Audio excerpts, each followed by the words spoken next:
What's going on, guys? Really excited to be making this video because today is the day, right here, right now, the H&K XM8.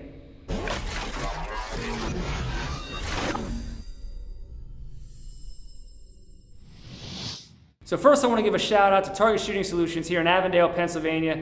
They're the premier gun shop in the tri-state area. Make sure if you're in the area, Jersey, Maryland, Delaware, PA, make sure you come down and check them out. Awesome facility, great prices, great company.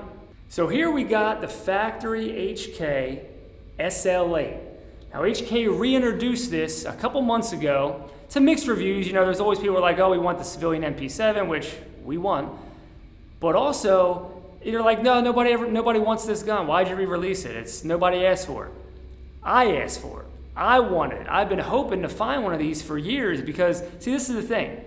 You could only find these used on the market for years and years because it was essentially an imported civilian G36, right?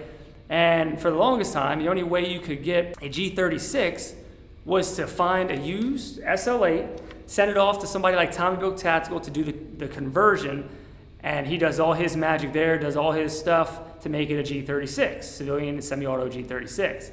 So another thing Tommy does is in more limited runs, he makes kits for the XM8.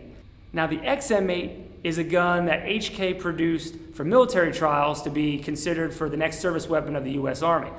Now, it wasn't adopted, it didn't win the contract. So it never went into production. So you don't see them, you can't buy them, they're not on the market really.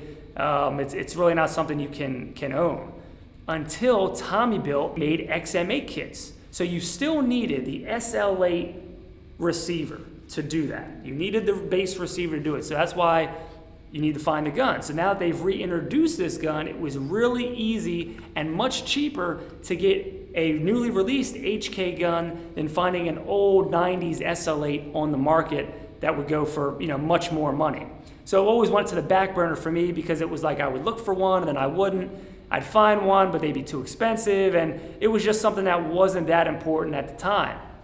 But now that this came out and it was much more affordable, it's a no-brainer. It had to be done. The XM8 has been a dream gun for me for years. For many, many years, I love the look of the gun. I like that space look, the space gun, futuristic look. I just love everything about it. So now when it came time I could actually do this and do this build, I'm so excited. I'm gonna show you the XM8 right now. We're gonna go over it, we're gonna talk about it, we're gonna shoot it. All right, guys, here it is. The H&K XM8 with, of course, the original Insight ISM-V optic. This is gonna be the very first shots with this gun. I've not shot it off camera. It's gonna be first shots right here. I'm really excited. This is a dream gun build for me. This is it. This is the gun I've wanted for probably 10 years. It's finally happened. If you saw my Instagram post, there's a bunch of people that I thanked for this to make this happen, and as far as inspiration and the work and just all the pieces that finally came together to make this a real dream come true. So check that out if you haven't. So let's talk about the color option real quick. I went with what color would have been the closest thing to the prototype color that H&K used. So I've seen pictures and I've seen video, and I always thought the color was a little more of a yellow tone, more of like a sand color. But when I was talking to Tommy, he's been to the gray room and he's had hands on real XM8s, and the closest color he believes that he could get to that was more of a coyote. And I thought about the RL 8000 color, and that was just really too bright of a yellow. That was never like a factory color, although he's made them in that color. I wanted as close as I could get to like original gun. So this is a color that it came out being. It's a little more brown than I thought, so less yellow, but it still looks really nice. In actual lighting and when it's not dark and outside and things, it really looks good, and I'm really happy with how it came out. Also, I had to get the original Insight ISM-V optic. I was not going to do this build if I could not find that optic. So fortunately, I found the optic for, they're expensive, but I still paid, I think, less than what they could have been by anybody else, but I found it and the guy gave me a good deal. And I actually had the optic before I even had the SL8. So only until I got the optic did I get the SL8, because I wasn't going to do this build if I couldn't be as accurate as I could be to the original prototype gun. It really completes the package. I know there's a lot of good stand-in options for this optic, but I needed to have this optic for it to just be an XM8 and to be the package. I also had to do all obviously the body contouring and things to make it look like the real gun and not, the SL8 has, the 10 round mag capacity, so that had to be all adjusted. I did do the engravings, so I got the Heckler & Koch engravings, and I got the XM8 and all of the proper engravings on that side. Another thing I did was I optioned up, I did the 16-inch pin and welded barrel. So because the gun is long and the fore end is big, it looks like an SBR, but I wanted to go this route because it looks good.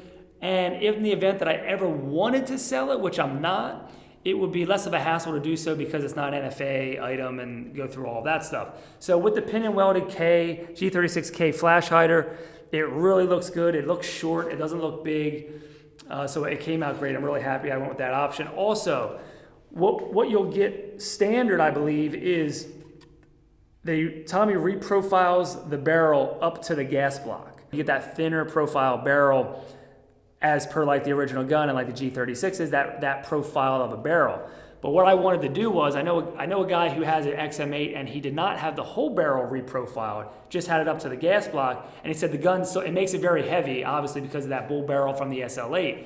So I optioned up the full barrel recontour like a G36, and so the whole thing is like a G36 profile barrel, which makes the gun lighter like it would have been originally. So it's still basically like, the space plastic, the fantastic plastic gun with very minimal metal, which would be the bolt and all the internals, but everything else is plastic. So I wanted to keep with that theme, and I really didn't need a whole bull barrel setup. Wasn't what I was going for. I did color matching mag base plates on a couple mags just to have that little bit of a customization there, but just did that on two. And really, other than that, guys, that's really it. The color, the whole barrel profile, the engravings, and all of the work that needed to be done to make it look like it was a factory original gun. This is a really exciting day.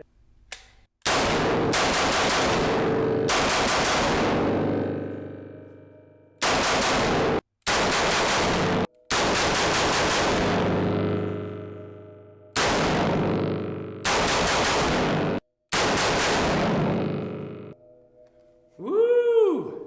Smoky. Burning off some of that original factory work. Smells good, looks good. What you'll notice on these new manufactured G36 mags is the springs need to be stretched out some. So I asked Tom about this because what I found is even just in manipulating the gun, it doesn't hold open all the time on the last round. So like I'll put an empty mag in, rack it, sometimes it'll catch, sometimes it won't. Just before the video started, when I had the empty mag in, I would rack it back and it stayed open. So what's happening is that follower is not coming up enough right now to catch that bolt hold open. So Tommy said all you gotta do is just take that spring out, stretch it out some, and it should fix the problem. So what I found is with the G36 mags that I have, I've run into that with this. I've tried other ones that I have also, and it does the same thing. So no big issue there. This isn't a gun that I plan on shooting all the time or very often. This is just supposed to be like a really fun piece of firearms history that I was able to just make happen and just have for the collection. So this thing really is really a dream come true, a dream gun of mine. Battlefield Bad Company, 1 and 2.